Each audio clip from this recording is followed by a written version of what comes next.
How the Rich Call Back Their Money. Terima kasih sudah mengklik video ini dan selamat datang kembali di Peko Channel.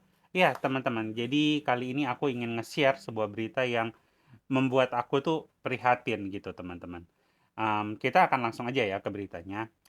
Jadi ini beritanya dari Detik News.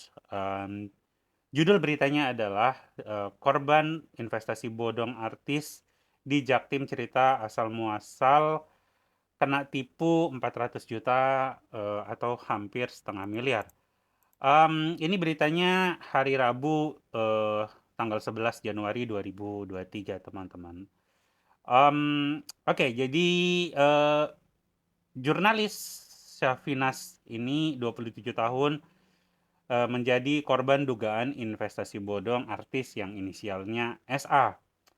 Jadi Syafinas ini selanjutnya kita sebut korban aja ya biar lebih mudah ya. Berinvestasi karena tahu ada investasi dari IG-nya si SA. Jadi ya basically dia diajak bisnis alkes gitu loh, mulai dari APD, kemudian tabung oksigen, lain-lain. Jadi si korban ini ternyata nggak pernah ngelihat benda fisik dari benda-benda yang dijual gitu loh. Jadi mereka cuma ngasih dana ke SA karena si SA mengaku itu adalah perusahaan miliknya si SA. Nah, korban bergabung dengan investasi tersebut sejak Agustus tahun 2021 dan berinvestasi itu senilai 402 juta dan mulai tidak cair itu dari Desember 2021. Nah, jadi menurut korban total kerugiannya dia adalah 402.500.000 dan yang baru dibalikin itu sekitar 59 atau 58 juta. Jadi sisanya masih ada 300 juta. Si korban ini merasa kalau 50 juta yang dikasih korban itu bukan uang dari keuntungan gitu. Jadi itu uang dari korbannya sendiri. Karena si korban ini kan nyetor tadi kan 402.500.000 kan. Jadi dia bilang ini jangan-jangan duit gue sendiri ini bukan bukan duit ini bukan uang dari keuntungan bisnisnya SA gitu kan. Nah, korban mengatakan SA ini bilang bahwa itu perusahaan miliknya SA, seperti yang tadi dia bilang. Tetapi setelah mungkin si korban ini melakukan investigasi, kemudian dia baru tahu kalau SA ini juga baru bergabung dengan investasi itu 2 bulan sebelum dirinya, gitu.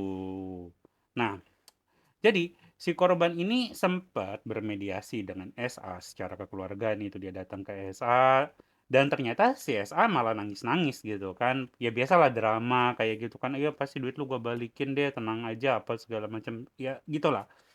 Nah, tetapi mungkin nggak terjadi kesepahaman sehingga akhirnya korban ini melapor ke polisi gitu. Nah, korban mengatakan bahwa SA sempat menyebut akan berusaha mengembalikan kerugian para korban gitu loh. Jadi dia mau balikin nih uang-uang investasi para korban gitu kan. Tetapi kenyataannya korban ini tidak kunjung menerima uang tersebut gitu loh. Nah, kemudian si SA ini membuat grup dan meminta maaf bahwa SA tidak bisa mengembalikan dana dan mengaku SA sendiri adalah korban karena menurut dia partnernya ini yang bermasalah. Jadi ya dia nunjuk orang lain lah. Eh, tapi ya gimana kan para korbannya kan kenalnya si SA gitu kan. Jadi ya gitu deh. Mau gimana? Ditambah lagi SA kan nggak ngomong-ngomong ke para investornya. Dia bilang, ini uang mau gua taruh di sini ya. Temen gua nanti yang kelola gitu loh. Ke partner gua yang kelola. Jadi benar-benar para investor ini nggak tahu kalau si SA ini eh, apa tuh namanya transfer ke partnernya dia gitu loh. Jadi ya seperti itu. Oke, teman-teman, kita akan baca komentar-komentar dari netizen. Komentar yang pertama ini datang dari Ajo. Dia bilang, intinya Anda tergiur dan terbawa angan-angan. Ini ada komentar yang menarik dari Andri ya. tips aja buat kalian yang mau investasi, kalau ada yang nawarin investasi itu bisa berbuah profit lebih dari 15% per tahun atau lebih dari 1,5% per bulan. Contoh Anda invest 100 juta, dijanjikan hasil 5 juta per bulan, berarti sudah 5% per bulan kan.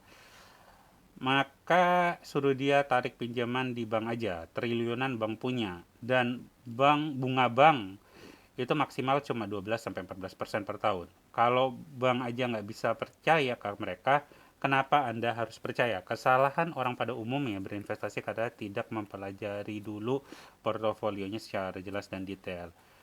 Tak dicek lagi betul enggaknya yang ditawarin. Hati-hati skema Ponzi.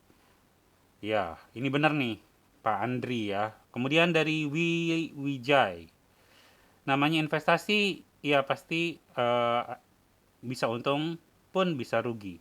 Sebelum investasi, baiknya benar-benar dipelajari produknya. Jangan sampai rugi terus bilang investasinya bodong. Kecuali kalau emang itu beneran investasi bodong, dan itu bisa dicek dan recheck dulu. Sekarang ada teknologi namanya Google, jadi untuk mencari sesuatu tidak sesusah seperti 20-30 tahun yang lalu. Ya ini benar juga ya. Jadi kalau investasi itu nggak selalu bisa untung terus. Kadang karena kesalahan kita sendiri yang bikin rugi. Kemudian dari Hermin, ini mungkin duit investasinya dibuat main kripto. Naik bayar turun kabur. Ini Hermin naik ya. Mungkin kedepannya ada yang pengen gue bahas terkait kripto. Jadi teman-teman, benar kan apa yang gue bilang bahwa banyak figur-figur yang memang sengaja dibikin untuk buat kepentingan para penipu gitu loh. Contoh deh, contoh paling gampang itu ya, bos FTX gitu. Jangan kalian pikir ini bukan dibikin sama para penipu gitu loh. Ada juga mungkin kalau di Indonesia kalian akan kenal DS ya. DS itu dapatnya itu cuma secuil gitu loh. Oh, itu yang porsi jumbonya itu diambil sama para penipu-penipu itu. Mungkin ada dulu gue sempat dikasih tahu namanya How the Rich Call Back Their Money. Jadi ya seperti itu teman-teman. Karena gini, kenapa figur-figur itu dibutuhin? Karena orang itu lebih tertarik dengan figur yang dibikin daripada mereka research tentang investasi itu. Mereka research tentang bisnis tersebut gitu loh. Jadi ya kalian harus lebih berhati-hati lah ya. Apalagi kalau memang ini melibatkan dana yang besar. Pikirkan berapa effort yang kalian butuhkan untuk mengumpulkan dana tersebut. Itu aja sih. Jadi kalau kalian memang senang sama video ini, share video ini, kasih tombolnya ke atas, dan thank you sekali lagi yang udah nonton. Oke, thank you yang udah nonton. Dadah.